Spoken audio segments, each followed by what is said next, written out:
Well, ladies and gentlemen, welcome aboard to this very special Sunday edition, Human Events Sunday Special, where we're essentially conducting a panel today for the Border Battle docuseries, which is just completed. Now its full run is available on Salem now. We're working on getting it up on all platforms, but what I've got is a special treat for all of you because we've got the director of Border Battle as well as two of the stars of the docuseries that are here today to tell us a little bit about it, what it was like making it, and really give us some solutions about what to do moving forward when it comes to the border. So without further ado, just want to introduce you guys and let people know we've got Bryce Eddy, we've got Marcus Wada, we've got Steve Slepcevic. So Marcus, tell us a little bit about yourself and how'd you get involved with the project? Yes, I met with Turning Point back in February. Sheriff Mark Lamb in Pinal County, Arizona, was so kind to introduce us, Kent and myself, to Charlie and Marina, the producers of the project, and really pour out their hearts on exactly why they believe the border is a huge issue in America. And I always believed it was, coming from my own viewpoint, but when they introduced to me the depth and the heart behind it, I was shocked. And then I began to do research and, just amazed exactly how much input that Charlie and Marina both had and all the information that they were able to handle. And being plugged in with guys like Bryce, Steve, Sheriff Mark Lamb, Jason Jones, Assistant Chief at Texas DPS, and Stacy Holland. Just been blessed by all these guys and really all the information and heart they have for keeping their community safe and the border. So that's kind of how it all started back in February. And then we embarked on a journey to go down to Arizona first, Arizona borders in Cochise County, and then travel all across America, whether it's Washington, D.C., where I met you first, Jeff, to Los Angeles, all the way to Texas, and really around the whole world. So it's been an amazing journey. Amen. Amen. So Bryce Eddy, executive with Coverage 6 Security. You've also got your show. Tell us a little bit about yourself. What's your background? Yeah, thank you. So, our firm is a security consulting firm and vocational training school for military veterans. And so we were taking quite a few trips down there with a number of different people to kind of assess what was going on. And, we're close to Charlie and his organization from a consulting perspective. And, kind of put our heads together as to what the issue is, and some time with the sheriff's departments and everything down there to figure out what needs to be done, and then got invited to participate in this project, both as security for the camera crew and also to do operations embedded with the sheriff's departments down there. And it was a wild ride, I got to tell you. No, absolutely. And then Steve, same question, just to give the audience a little bit about your background, a little bit of, by way of introducing yourself. Yeah, so I've been running a disaster management company for a little over 30 years. And that was one big disaster management scenario. But when the situation started changing at the border, I have personal friends that are Border Patrol and Border Sheriffs.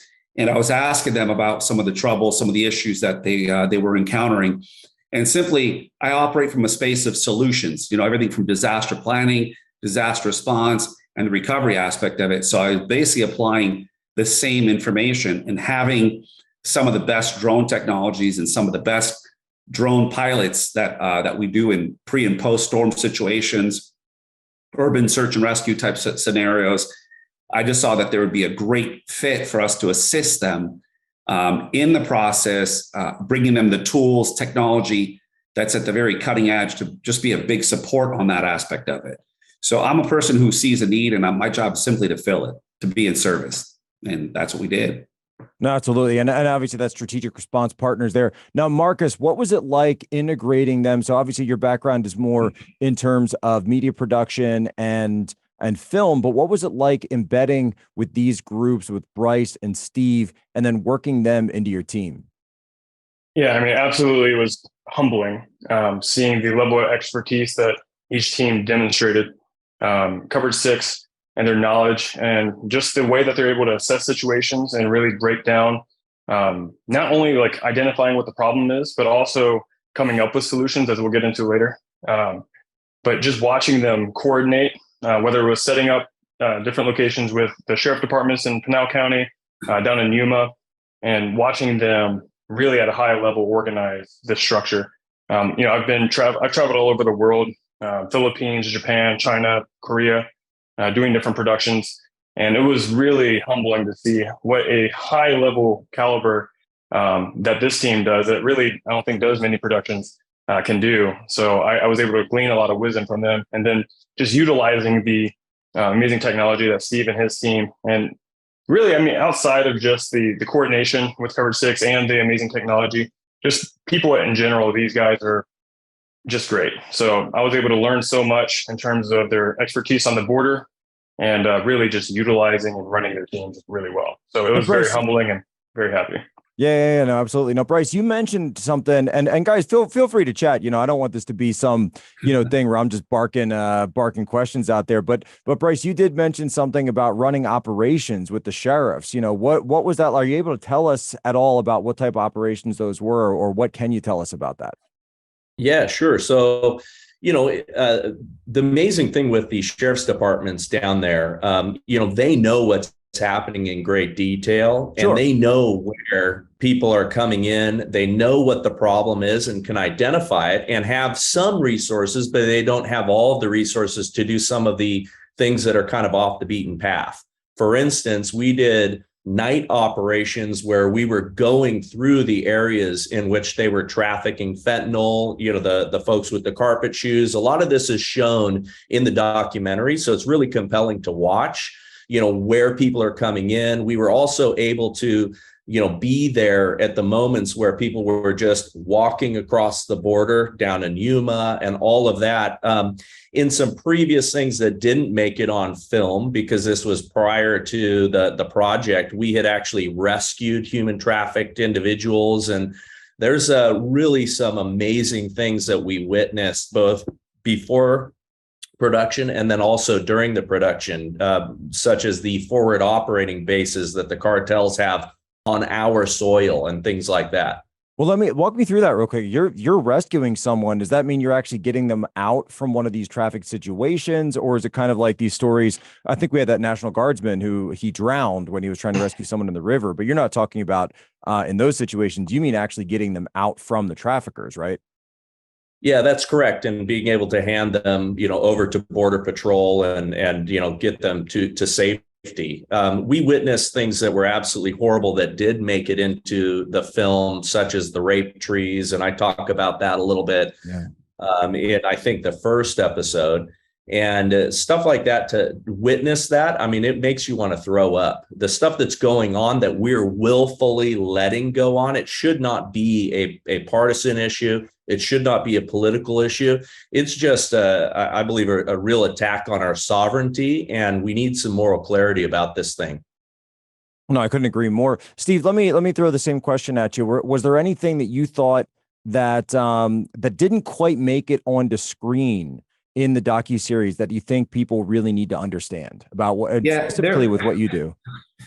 There was a lot of scenarios, and Bryce brings up one area that we noticed over and over again, and this is working with the different border sheriffs from Arizona all the way down to La Jolla, Texas. The Border Patrol, the border sheriffs were completely overwhelmed. I mean, there was on one of the missions where they had flown the helicopter over one area. They basically cleared the area. There was nothing there. They got a whole group of migrants crossing over it. I'm communicating with the border patrol, and he's telling me that they're moving all their assets to this one area because they got a massive group that's crossing over. So we swung to the right and started, scanning that area, and picked up 6 drug traffickers running through the area, and were able to shed the coordinates to split a small team off to go grab those individuals. And then as they were dropping the bags, as they were getting arrested, we had everything with high res definition, exactly every GPS waypoint as to where they're at. But there was a time where we caught a group of 20. The 20 groups split into 12 and 8. And the border sheriff's calling every one of his guys, and he was tapped out. And he turns over to my drone team and a couple other security guys that we had. And we've done multiple stuff with Covered Six. but they turned and they said, hey, can you help us? Right. And in that situation, we're jumping in the vehicle, ripping down the highway, going down this back road, climbing a 14-foot fence while my drone team's on comm saying, go 100 yards right, go 50 yards left, right there, stop right there, hold on, surround that area, stay in the dark, lights out. The drones are all above them. They don't realize that there's a thermal high-res drone completely opted out. It's completely dark, ultra quiet, so you don't hear nothing. And then the sheriff that was with us, he goes, okay, light him up. So the drone comes down, spotlights come on, it gets really loud, and everyone's surrounding these guys, and they're shorthanded, so they're trying to cuff them right there on the ground as quick as they can.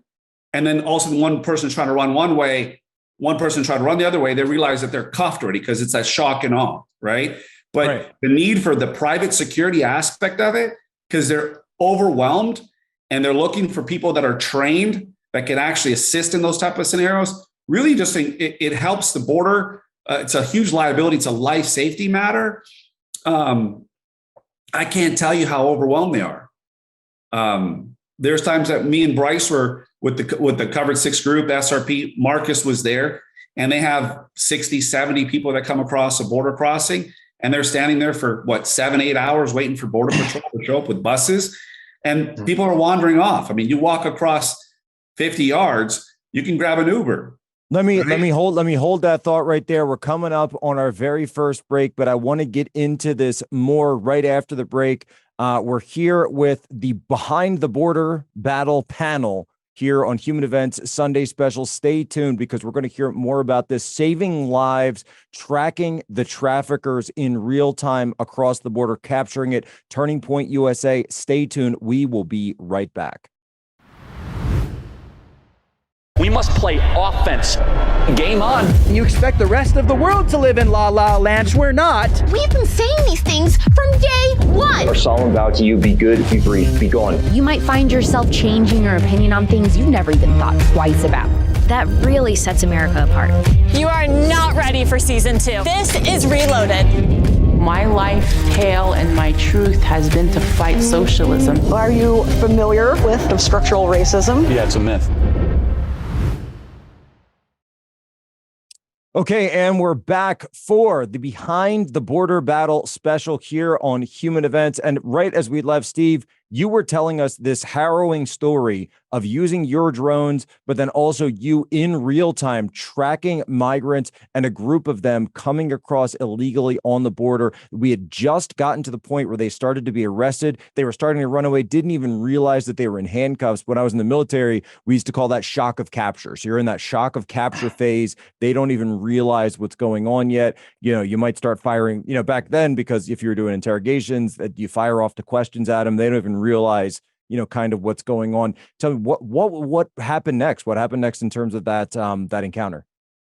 Well, one of the things is obviously once getting into the encounter, there was a lot of stuff that was done right? We're watching them walk, we're watching them go a little ways, hide, lay down. They're not sure if they're being tracked or not.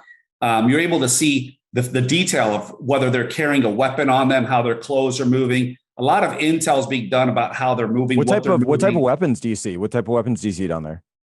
Listen. Let me answer that because they are well outfitted, Jack. I mean, they were not just having pistols and rifles. They were having the best pistols and rifles. These guys, in some cases, they had AK-47s, but you saw a lot of AR-15s.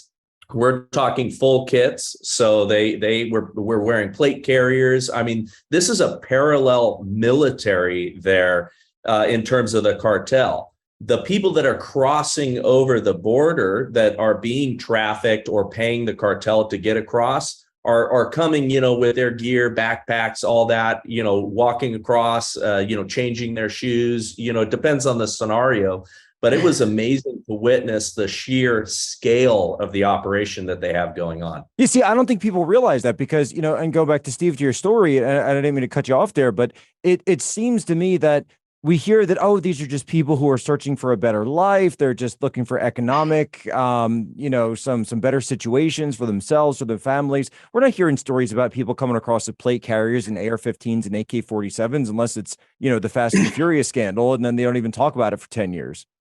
Yeah, no, if I could interject, it's amazing to see exactly what you're talking about, Bryce and Steve. And there are families coming over. That's not the issue, though. The biggest issue is that criminals, like part of this paramilitary group with these cartels, not only the pistols, not only automatic machine guns, you're talking about like full-size tanks that they have at their disposal. These militia groups aren't militias like how you think about here. They are literally as strong, if not stronger, than the Marines in Mexico. These people are absolutely terrorists. It is not this, I don't know, backwoods militia group just selling drugs in the mountains. These guys are organized, more intelligent than you think.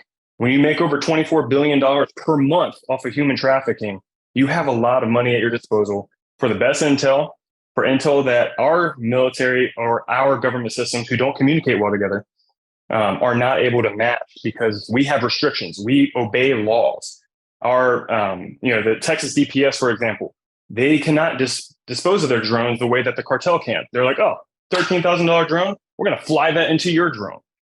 They don't think about it the same way. They have scouts with sniper rifles on the other side of a mountain. I've seen it in Cochise County. On the other side, they have this camp set up where a sniper will actually be there, making sure that other RIP crews in Arizona will not rip off something they're trying to smuggle over.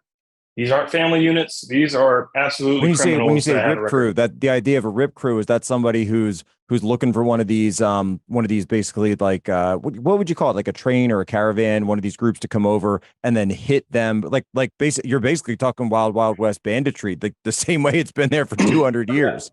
Exactly. Oh yeah. Go ahead, Bryce. And I mentioned at the very beginning and kind of hit it in passing, but I want to focus on this. We have forward operating bases. The cartel is on our soil with forward operating bases right now. We witnessed them. We saw them. When we went down during the daytime, the first time when we were scouting locations in Yuma, we could see them. We felt the hair on the back of our necks at first stand up and then, glass the areas, and we could see them in the distance. And it was on our soil. That's one of the things that people need to understand. The second thing about that is here in California, where I'm at, we have desert cities that are actually dominated by the cartels and run by the cartels to the point that local politicians are terrified of them. Now you're saying, and I want to be clear about this, and Steve, back to you as well, that this is happening on our side of the border. This isn't in Mexico where we're talking about these cartels that control, these vast swaths of territory. They're just south of the border, so the northern, basically tier of Mexico. You're talking about on American soil. All this is going on, Steve. When you're working with these sheriffs, I mean, they're all aware of this? They understand this is going on, but it speaks to what you were saying about them being overwhelmed. Yeah, I mean, the sheriff's department's not only being overwhelmed, they're getting played. Because when they're sitting at the top of these mountain peaks, mountain ranges, and they have the range finders and they have the scopes, we're running our own scopes. So we have our own scopes that have the long range stuff on it. We can actually see them looking at us. And so they're giving comms to their people going through that area to come across, or they're smuggling drugs, whatever else. And there's many times we're whipping our drones and there's no pattern that we do. And so we'll get on top of these guys and they're in full camo. They'll drop down in the grass, like in whatever that's at. They'll lay there. And then you see them on the phones talking to the scout on the mountaintop. Hey, I got a drone on top of me. Which way do I go? Meanwhile, they know exactly when the border patrol comes in, when their shift changes are, when the border sheriffs, how they're moving, where their truck is, the dust trails. So they move people all around that. It's like a coordinated trafficked route that has scouts and like this full-blown logistical operation. I mean, that sounds like a military unit, basically. That sounds like a military unit movement operation, like the same type of stuff I trained on when I was in the military. That to me sounds where you're using, to your point, right? You've got aerial, you've got overhead, you've got your own drones, you got your own scouts. I mean, you're not talking about, this isn't a couple of people just, crossing the river. No, this is a military operation. That's exactly what it is. Yeah, that's exactly what it is.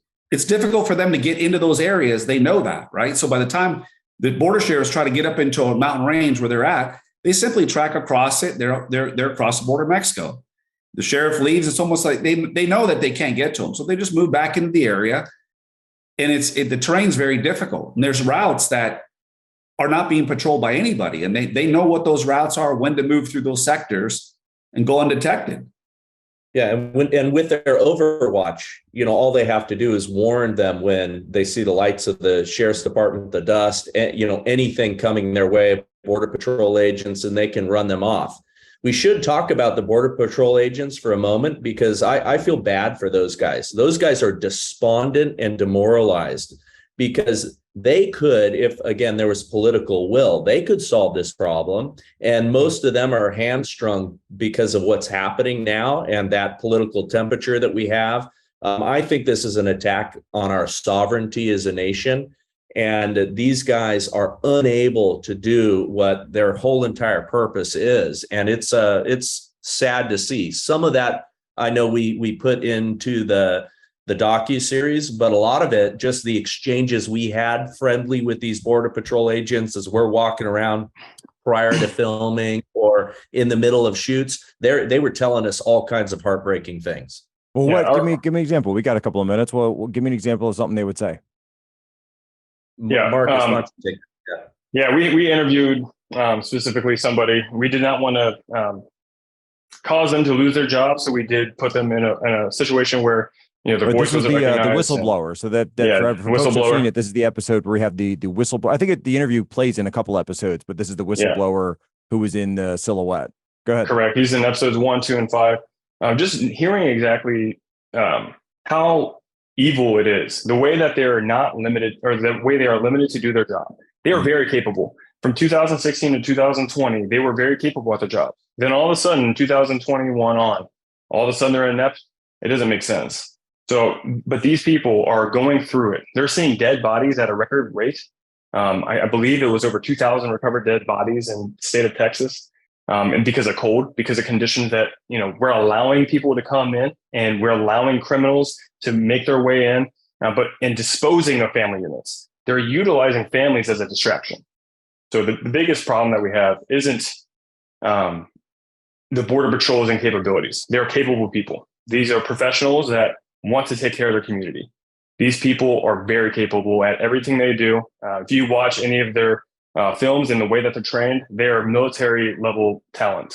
The problem is the way that they're being handcuffed right now and just used as a professional Uber service, where they're taxiing people, being inundated into certain areas where the cartels know we're going to send in family units over here to distract them and to utilize our capabilities to say, hey, okay, here's where the family units go. I have a friend that's interviewed in episodes 1 and 2, Hot Neil.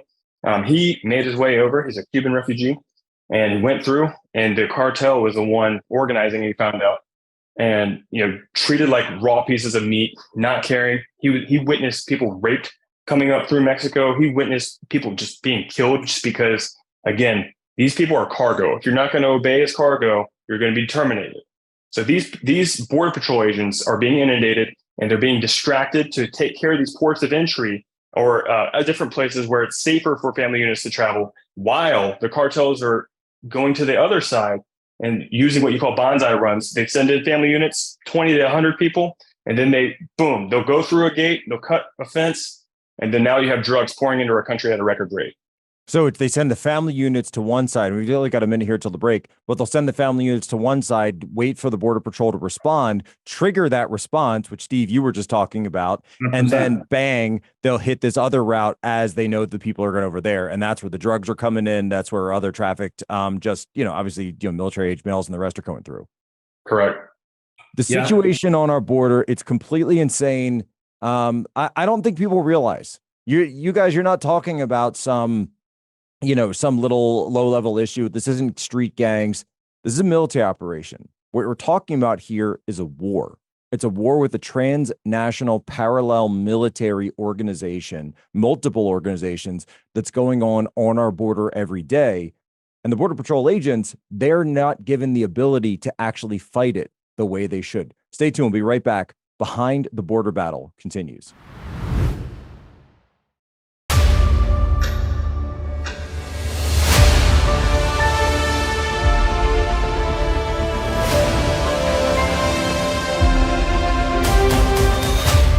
describe the cartel, pure evil. They have zero regard for human life, and they're about as evil as they come. They're not just a transnational crime organization. They're well beyond that. Now they have sophisticated weapons. They have tanks. They have drones. They're dropping explosives. We've never seen this before in the history of the country. Fentanyl is an extremely powerful drug. It is 100 times more powerful than morphine and 50 times more powerful than heroin. That would be like 3 grains of salt. If you were to have that much fentanyl, it would kill you. I just think of every mom that is going to spend the rest of their lives without somebody they love.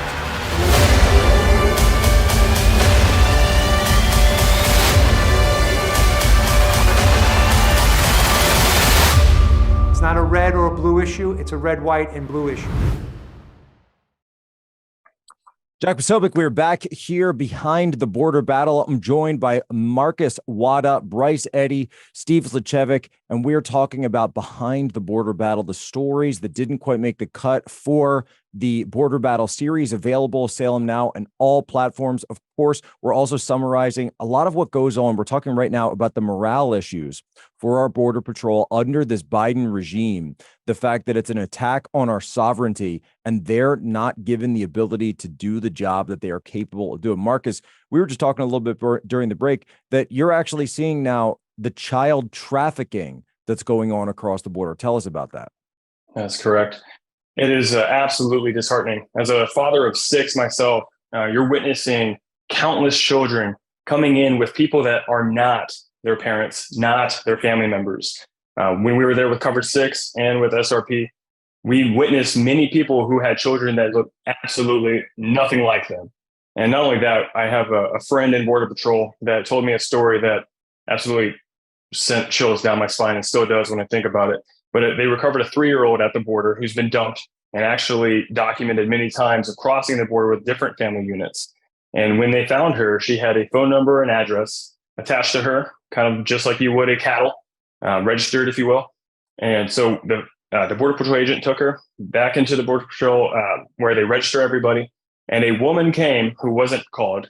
A woman came and asked for her. She had a piece of paper with the document and a picture of the girl and said that it was her niece. The girl did not want to be released to this woman. The Border Patrol agent had no other option because under the regulations and how they operate now, if it is a claimed family member, which there is no check, this girl did not have an ID, did not respond to a name, the Border Patrol agent had to give her up. And that Border Patrol agent still struggles to live with that moment. And he still says he sees her every day in his sleep. I mean, you hear some of these harrowing stories, Stephen Bryce, not only with the child trafficking, but what are some of the other stories, these craziest stories that you've heard, that didn't quite make it into the cut, that didn't make it into the show? Well, there's that 11-year-old that got raped multiple times. She came across the border bleeding. We thought maybe she had her period. Come to find out there was like 7, 8, 9 different strands of DNA they found in her, when they did the workup on her. The 7, 9-year-old that were kidnapped from Honduras, right? And trafficked across the border by 2 coyotes, right? I'm a single male. My wife left me. Come to find out those kids weren't even their kids. It's sickening. And the thing happens every day. Excuse me. This happens every day. And people just seem to turn a blind eye. All the Border Patrol that we work with, and at nighttime, they're sitting there, they're telling me, look, got another hit. We're overwhelmed. I can't get to all these. So they're overwhelmed. They're flooded. They're exhausted. I'm like, how many hours? He's like, I'm on overtime, on multiple runs that we were at. I'm like, where's the drone team at? He goes, oh, there's a cloud in the sky. And the drone it has this old thermals on it that are 4 years old. It's obsolete. We don't really even use it because the drone team, even though they're supposed to be doing it, they're overwhelmed. They're being called in to do apprehension. So they can't even effectively do that part of their job. Then the other horrifying. Yeah. I mean, it's just horrible. Yeah. And when you hear the fact that they would allow this to happen with children, And that our government knows about this. And Bryce, explain to me this. Our government knows this is going on, and yet they seem to allow it. They seem to enable it. Why is this happening? Yeah, listen, I mean, Jack, I know you talk about this on your show on a regular basis, but this is an attack against our sovereignty. And, if you can break our borders, then you can, reimagine them or recreate them in your own image. And we have a lot of that going on. I think it's driven by, globalist concerns. And so, although they're aware of it, they don't care. Because, again, we could solve this problem.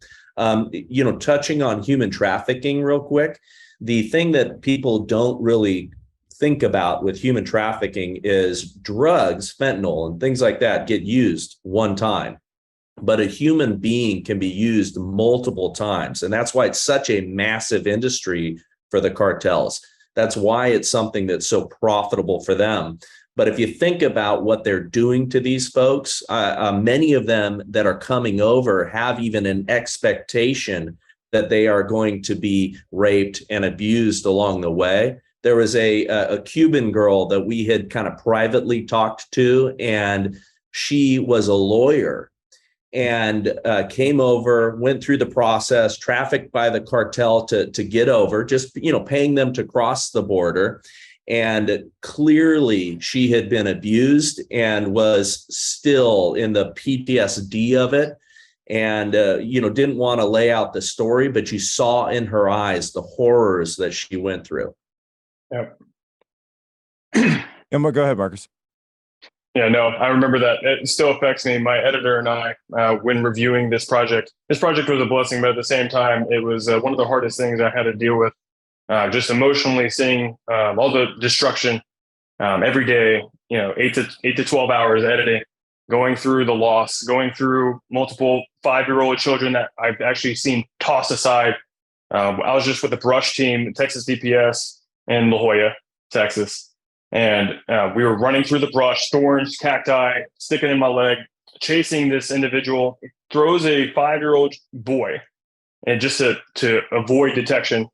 And I just remember this woman claimed it was the father, and I would just, as a man, you kind of want to physically engage, but yeah, just the absolute destruction. And that woman, though, at Yuma. What happened to the kid? Was he all right? He was okay. The female that was taking care of him got processed by Border Patrol, but. Still, just being tossed aside like that as a 5-year-old, I can only imagine the emotional damage, and if not physical, but how that would stick with you, being seen as less than human. It has to be ruining. So it feels like we're not even, we're talking about the victims of this, but Marcus, Steve, Bryce, whichever you guys want to take this, who are some of the heroes? Who are some of the heroes down there? We talk about the victims, but it does feel like there are people that are stepping up.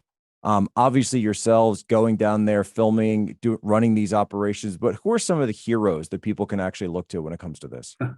These two guys. These two guys are definitely some. I'm no joke. Like I respect them. They are amazing. But Sheriff Mark Lamb, in Pinal County, Arizona. Sheriff Mark Daniels down in Cochise County. Sheriff Leon Wilmot down in Yuma County. Texas DPS as a whole, I got to work with all the way from Alpine, El Paso, Midland, La Jolla, all the way down to Edinburgh. These guys and women, they all risk their lives daily with little pay in comparison. If you think about the physical requirements that they have to do, but I'm talking about Stacey Holland, Jason Jones, who's actually with Newsmax, and I work with him at Newsmax as well. These guys, they put their life on the line every single day. No thank yous for the most part, maybe a free diner meal every once in a while. But these people have families. These people have real life relationships, and they're facing down the barrel daily. And, I've gotten to go in helicopters with these guys and underground units, and me and my team. And I can tell you, like Kent and I, and Ryan, we've experienced so many blessings just by seeing the sheer determination these people have to protect the community. But yeah, Jason Jones as well. like I said, and Stacy Holland and Texas DPS. These guys and their whole teams, I'm blown away with the care they have. Yeah, I'll add. I'll add to that. Sorry, Steve. I'll add to that. But the sheriff's departments, without a doubt, but also the citizen journalists, and like Marcus and his team. He's saying nice things about us, but what they're doing to expose this. I mean, Charlie Kirk, TPUSA, putting themselves on the line. Marcus put himself in danger. He was down there wearing rifle plates and everything because, we didn't know exactly what we were going to get into. And then you have the Drew Hernandez of the world, the, other folks, Jorge Ventura, all of these people that have been going down there on their own to expose this stuff and try to get some of these things highlighted. Those are the heroes right now. We need to bust this thing wide open and reveal what's truly going on. No, I think that's right. Steve, you were going to say something. Yeah, I was just adding to what Bryce saying. Sergeant Tim Williams, out of Cochise County, and his Sabre team, incredible, right? These guys are the unsung heroes. And the other people that I want to also is the guys that are quiet. They're silent, but they're sharing intel from both Border Patrol and Border Sheriffs, right? All of them just sharing information on the back end. Everybody that's putting their voice out there, who's shown up there, is putting their lives at risk. I live 40 miles from the border, right? We're along with Covered 6, our name's out there, right? So our families are at risk. But you know what? We do it for the love of the country and for the fact of just humanity. Like when you come across these these kids who had no choice, right? And God calls us to be in service. So when you step in there and you're intercepting one at a time, you've changed the trajectory of that child's life. They don't know you. They don't know the team members. They don't know the sheriffs that showed up there to intercept that situation. But these guys get up every single morning and they show up with their hands tied behind their back, taking all kinds of negative press. They can't speak out. The border people that live along the border ranches, these ranchers that we've talked to, where they're cutting their fence, they're killing their cattle, they're letting their cattle out, they're destroying their properties. The real estate agents who I know that are along the border areas who can't sell the property values have substantially dropped. There's a group that's put a class action together to go against the federal government for these border property owners that have lost just about their entire livelihood. Wow. The ranches, people don't go out to these ranches to hunt, these private reserves. I mean, it just goes on, the ripple effect. And one thing I wanted to add also is that people don't understand. My buddy, and also Bryce knows this firsthand, is LA County Sheriff, the stuff that they're seeing, the increase in gangs. They got fresh recruits, not just in LA County, but in New York and all kinds of other areas. Yeah, we're coming up on our last break, but when we come back, I want to turn the situation here around a little bit and talk about pie in the sky. What can we do to solve it? Come back. Behind the Border Battle, Human Events Daily. The patriots are being attacked. This is not a political issue. This is tyranny. This is what happens in the last days of a dying regime. Roger Stone has just been taken into custody. We are losing this war and losing it badly. This is what they want. This is treason on both sides of the political aisle. Anybody who is speaking truth, taking action at the local, state, and federal level, you are on their target list. There's this massive network, not in Afghanistan, Iraq, right here in the United States. We know that we've got at least 70 members of Congress that we can easily identify as part of the communist movement. Nobody's talked about that for 9/11. We knew something was coming. We didn't realize that the Muslims advising our federal government are batting the other team. How do you destroy the FBI? You make a commie the director. Don't try to fix the FBI. Don't try to fix Congress. That is a losing cause right now. There's no fixing the FBI. The tyranny is real.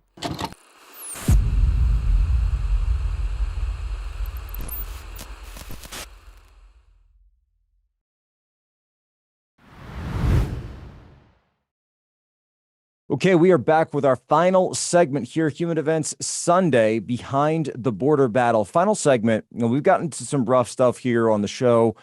We've been hitting some definite low spots, but I wanted to also mention, we just talked about the heroes, but I also want to get into solutions, because I think so often we talk about the border, people know it's bad. They realize how harrowing it is. What can we do about it? And so I want to kind of go through the circle here and ask, let's start with Steve, and I'll ask all you guys the same question. Blank check, unlimited budget, assume that you're going to get whatever executive order you need, et cetera, et cetera. The courts are going to go your way. What does right look like? How do you solve this? What's your task force like? What's the authorities? What do you do, Steve? I think it's a multi-pronged solution, right? I think the private security side of it is going to be a big part of it. You got to disrupt it. You got to make it very difficult for them to be able to continue operations as business as usual, right?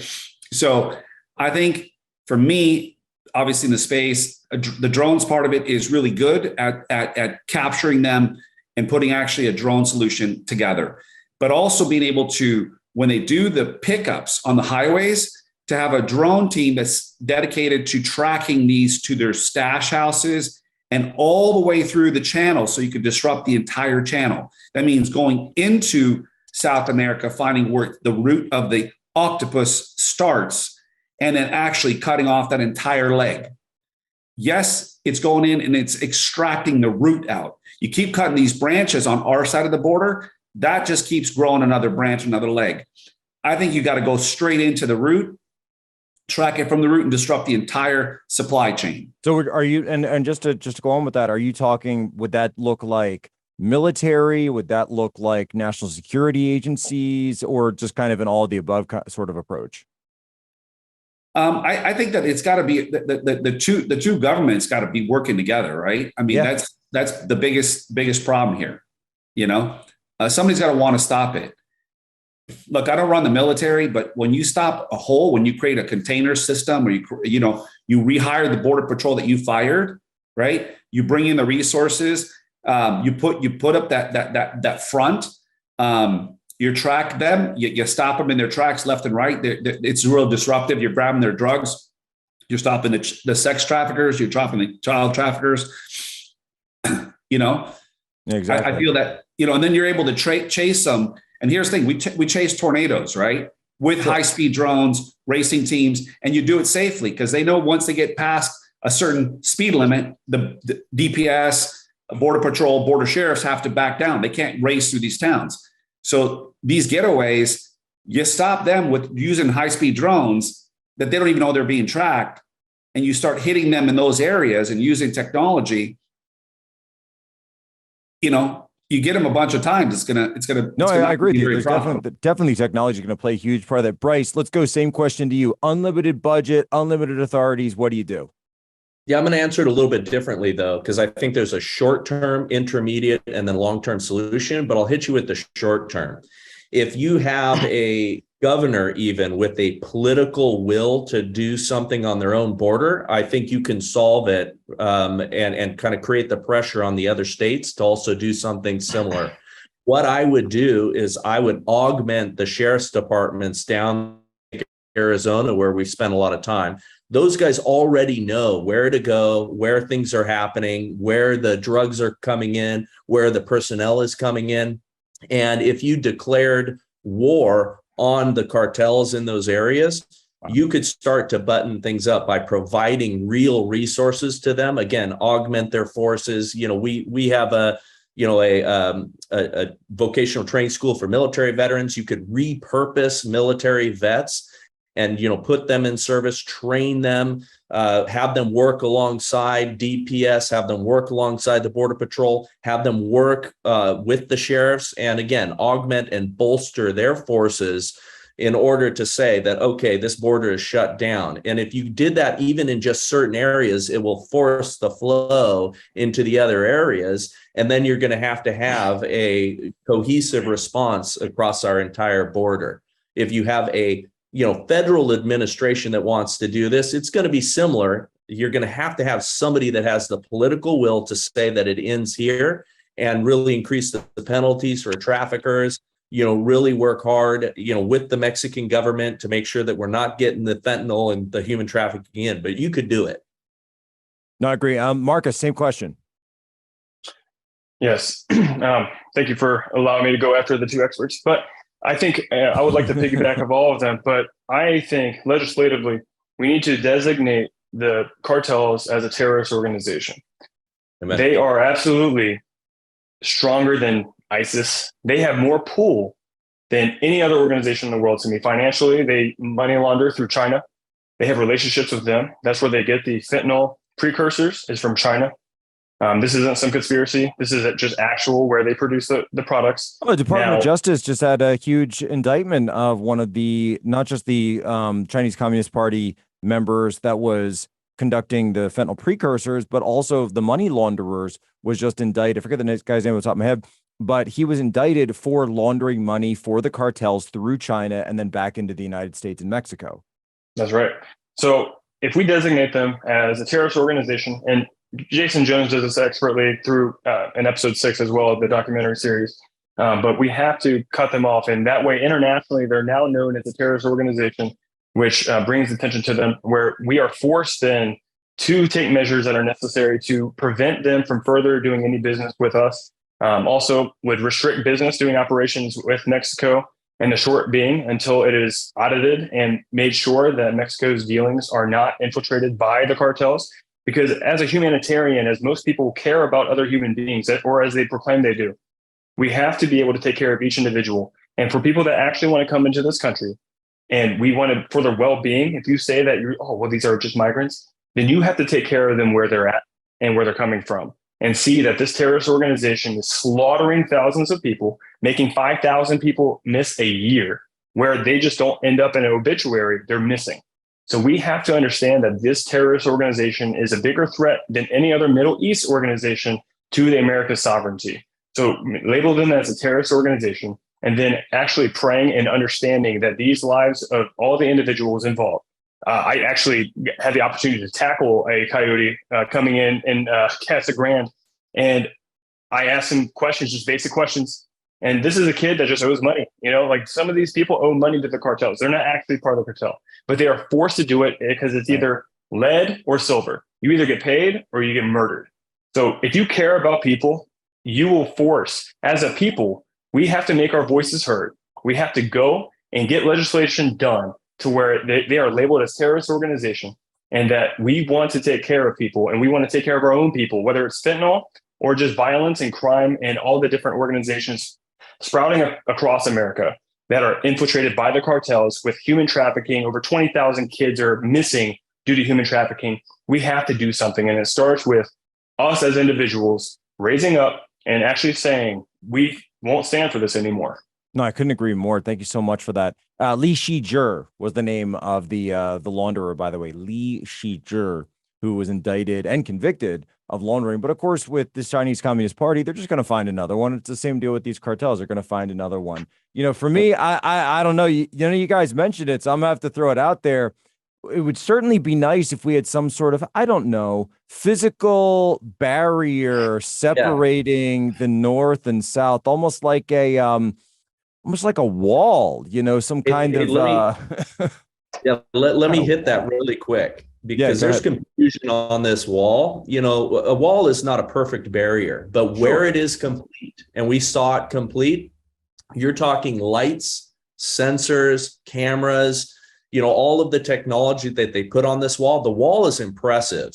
And in those areas where it exists, they're not crossing there. They're going around, and where they are coming in is where the wall is missing. So, it's not going to be a perfect barrier, but it will slow them down. Right. You're going to create that friction, time for the drones to be able to get there, time for the teams to be able to get there. And what you're doing is you're channelizing it so that where those areas are going to be. So to Steve, to your point, for these guys getting overwhelmed, then they'll be able to focus on hopefully those areas. We're down to our last 2 minutes, guys. Let me just add real quick. If there's any saved rounds, go right ahead. Yeah, real quick. So it's a simple solution.